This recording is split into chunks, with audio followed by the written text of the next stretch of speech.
What's up, you guys? It's 3 Stacks. It's good to see you guys. And I'm doing another variant on my legendary and epic Herald of Perfection. I put so much work into this deck. I literally playtest it and upgrade it and make it better every day. Like, this deck has had so much time, effort, and money put into it. It's my favorite deck right now. Now today I'm basically showing you guys Herald of Perfection Totally Awesome. The build I'm trying out is never ever before in history been tried. And I double checked it everywhere. You can check anywhere and see if somebody's running my build before me. And by all means, correct me, tell me, hey, you stole it from somebody. I didn't steal it from anybody. I'm not copying anybody. And I ask that if you guys are going to try to mimic my build, at least, at minimum, out of respect, don't take credit for my work. I work really hard on this deck. And you guys have seen a lot of different builds on it. And those different builds I came up with by myself because I take this deck to every event possible. And if I win or lose, I always try to figure out ways to make it more powerful and optimal for the format. So without further ado, let's hop into this main deck. And so we're still rocking the best card in the deck, 3 Herald of Perfection. Making this guy just gets you game. And then 3 Pom Pom Girl. This is the standard lineup and engine. I'm no longer running Herald of Saphira. Saphira, it was my sword and shield. The thing was she was just bricking in the current build, so I just had to take her out. So this lineup is pretty much standard. That's it for blue cards. And then my little buddies, the Cloudians. Now these guys, a lot of people forgot about them. They're really, really old, but they're water level 4 fairies. So at minimum, you can discard them to negate for his effect. And pretty much when you play Instant Fusion, Northern bring out these. That equals you already know what. So they're awesome. And these two are actually fillers for him. I want 3 of Ulti. Because he's 1300. All the Cloudians can be destroyed by battle, which is amazing because they can stall. At minimum, if you draw into them, like say, you have just no other place to make, you can just stall out because they can't be destroyed by battle. So they're also optimal under Vanities to kind of just like stall out Vanities and have him. So I want 3 of him because he's at 1300. And also his effect, when he's normal or special summon, you can put a Cloudian counter on all face-up Cloudian monsters. Then you can remove 3 Cloudian counters from your field and discard 1 random card from your opponent's hand. So this comes up, it's really broken. You can just rip one from your opponent's hand. So I think he's pretty broken. He's pretty awesome, and he just helps my deck to be more competitive and also to make, totally awesome. And then the next engine is pretty standard, the best engine. Next engine is the best engine. This just wins me games. Honorable mentions, Yaksha, he's amazing. He didn't make the cut just simply because of deck space, but he's 1900, he's a spirit. He bounces spells or traps, which helps you to get out of Vanity's emptiness for your push and bouncing, just problematic back rows. He's 1900 and he's a water fairy, so he does help with the build. Just couldn't find ways. Omega and Emerald had to get cut, not because they're bad, because these cards are broken, especially Omega. He's one of the best synchros in the game. It was a space issue. That's the only reason why I'm not running these cards, but I may find a way to incorporate them back into the deck in the future. But still, like I said, this is the best engine. This is what wins your games when you're going second. And it gives you so much advantage that your deck just becomes free at times. And then we've got a Double Galaxy Soldier. I put him back in my deck. I was just really missing out on that Infinity because when I went to Regionals on Saturday, there were so many times when Galaxy Soldier could have came up and just been clutch and won me the game. And I was like, I have to put him back in because he's just going to help a lot. So your optimal boards are Crystal Wing, Cyber Dragon Infinity, Totally Awesome, and Herald of Perfection, which... how do you play around that? There's no way. And then when you got strikes and warnings and vanities to back you up, you just win. And 2 helping hand, handy manny, and then 1 orange light. This guy is an engine for Ultimaya Tzolkin. Everything in my deck is engine cards. Like he's an engine. This is an engine. The Cloudians are their own engine to make Bahamut Shark and Totally Awesome. And these are engines. So it's like my deck is so consistent and clutch. Like no matter what you draw, you always are able to make shenanigans of plays. And for spells, we've got +1, +1. These are just broken. Herald of Perfection, my Herald of Perfection deck has 12 +1s in the deck, which is absolutely broken because you get so much advantage. And then you make these boards for free. You can make a board with 4 or 5 monsters, still have 6 cards in hand when you started with 5. So you're ending on a +1 after making this ridiculously powerful board. This is amazing. Desires is really strong in this deck because you're able to recycle your spells, so that increases the number of cards in your deck so that you can resolve Desires without it hurting you a second time.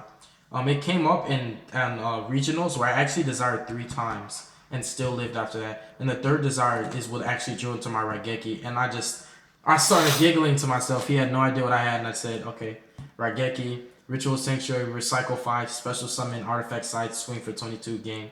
it was broken. But +1/+1 nonetheless, you get so much advantage.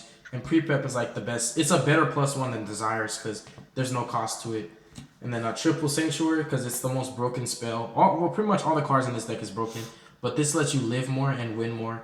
And you just search for days, you recycle. It's just really broken. This actually works well with this, whether you discard it for cost or if you're just putting spells back into the deck so that you can have better chances with Desires. It's broken. And then 3 instant ramen. It's just too good in this build because essentially you're running 3 instant ramens and you're running 3 of the Cloudians. So this is a very, very high chance of going Bahamut Shark Totally Awesome. In addition to that, if you just open with these, you can normal summon him, play Instant Fusion, get out your Shark. But if you discard these guys with Herald of Perfection, all you need is this one card to make that powerful board. So it's really broken. And yeah, I know I have 2 Supers and 1 Ultra. I'm working on the rarity once again of this deck. It was max rarity in the last build. But now that I have these guys, I'm missing 2 of him, which is a rare. So yeah, still working on the deck again. But I don't think I'm ever going to stop working on this deck because I love it. And I always want it to be better. This deck, in my personal opinion, I'm not saying this is a fact, is the best deck of the format for me.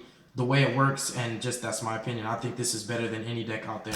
Triple Dawn, this is your main playmaker. Sometimes I don't banish it. It is tempting, but sometimes you have to just leave it engraved so that you can pre-prep for it later by recycling it with Ritual Sanctuary. 2 Terraforming. We call this Transformer or Optimus Prime and Bumblebee. Now, when you're siding in your Necro Valleys, you're running 4 copies of Necro Valleys.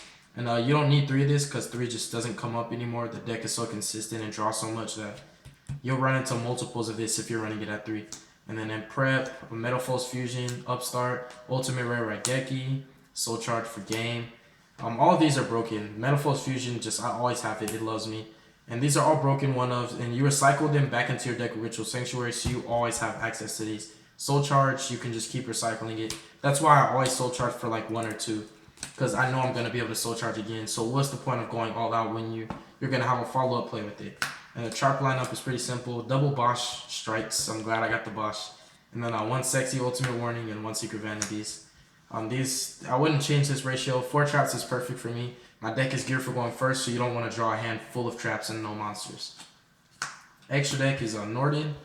Pretty much this guy is like MVP. You want to use Totally Awesome to recycle him back to extra deck so you can Instant Fusion, make another Shark, another Toad. Ultimaya Tzolkin, Crystal Wing, Coral Dragon. Sorry guys, I know Omega is broken, but I just can't fit him. I had to take him out for better cards. Well, in my opinion, better cards, even though Omega's broken. I just wanted more negates, and we're running 2 Totally Awesomes, and for more negates, we're running the Infinity package. Just these alone, just having the Tzolkin, Crystal Wing, the Toad, the Infinity, that's like a powerful board, and you can make that board without Herald. So Herald of Perfection is a key crucial component of this deck, but if they respond to Herald and kill him, you have so many more power plays to control their life. And then the Utopia, the Lightning package, is pretty simple and standard. And double Bahamut Shark to complement the 2 Toads, Deltaros and Ouroboros. This is pretty much Infinity package, the Totally Awesome package. This is your Ultimaya Tzolkin package, Utopia the Lightning package. So this is an engine, this is an engine, this is an engine, this is an engine, and this is an engine. So everything in my main deck and my extra deck are just engine cards. They're all packages and they all work together and go together. And the only individual staple is Cheer Girl. It was between her and Emerald, but she comes up a lot more because when you're going first, you don't even have 3 monsters. And I do like go switch around with them between the 2, but I just like having her because she's almost guaranteeing you 2 draws and you can make her going first. So that's it for the extra deck. I'm gonna rush through this a little bit. Side deck is kind of standard: 3 Denkos, 3 Quakings, 2 D barriers. It was breaking for me, so I cut it down to 2. 2 Necro Valley for ABCs and Paleozoics, just all the graveyard decks, all the floaters. 2 Maxi, 2 Lava Golem, and 1 Sticky Strings. I'm trying to find a way to run 2 Lava Golems and 2 Sticky Strings. So that's pretty much it for now, you guys. The deck is crazy. I mean, just Infinity, Crystal Wing, Herald of Perfection, Totally Awesome. How are you playing around that? You have to have the heart of the cards and top deck, Lava Golems, multiples, and multiple Kaijus. Other than that, like, you're just going to have to Kaiju your life away to try to get rid of the board. So I think this deck is really, really powerful. It's going to do good. And this is the build I'm taking to next regionals. And I believe in myself that I'm going to top. I want to get first place, baby. But God bless you guys. Be safe. I hope to see you guys later. You know, we'll see you guys. You can only see me. But I'm going to be doing some more content a little